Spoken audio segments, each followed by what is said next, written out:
naipit yung trade ko. Pangit ang trade ko today. Sa one day kasi, untog talaga to eh. Let's see let's see to kung i-reject niya na tayo. Kung rejection na yung nakita natin, untog kasi siya. So kahapon, but we scalp kasi gold. Naipit ako ng long sa taas. Tignan natin kung makakalaya. 5 minute lang gamit natin. Dito ako naipit oh. Napaaga. Ito. Pero ang maganda ron, kasi nga, yung strategy natin sa scalping, in-scalp ko naman to pa short. Naipit yung long ko dyan. Dire-diretso, in-scalp natin. Di ba? Mamaya, titignan natin kung babalikan. Meron ako observation in trading gold. Sabi ko nga, one direction eh. Hindi yung banda. Hindi yung banda.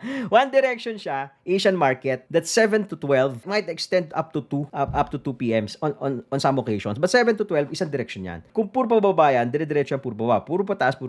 Napaaga lang ako ng long kanina. Akala ko dire-diretso yung long. Kaya naipit yung long. Okay. Kaya nung nakita ko, short, binanatan natin, puro short naman. Pagpasok ng London, around 3 or 4, Europe, London, pwede magbago yung sentiment. Pwedeng bumalik na ulit po yan dito sa area na yan kung saan siya nagsimula. Or if not, New York. US kasi sobrang volatile eh. Di ba? Katulad kagabi. Ito po yung chart kagabi oh. Ganyan lang siya. Pababa ito ng Asia all the way ng alas 4, London. Pagdating ng London, ayun oh, binalik na tayo dun eh. Di ba? Dito tayo nagsimula, tapos binalik tayo all the way alauna. Madaling araw, US, binalik tayo. Kaya if you are trapped trading gold, tulad ko, natrap ako dito ng long. So, tinitignan ko, mamaya ako makakalabas tayo ng buhay. Tito moves yan. Follow and like for more updates.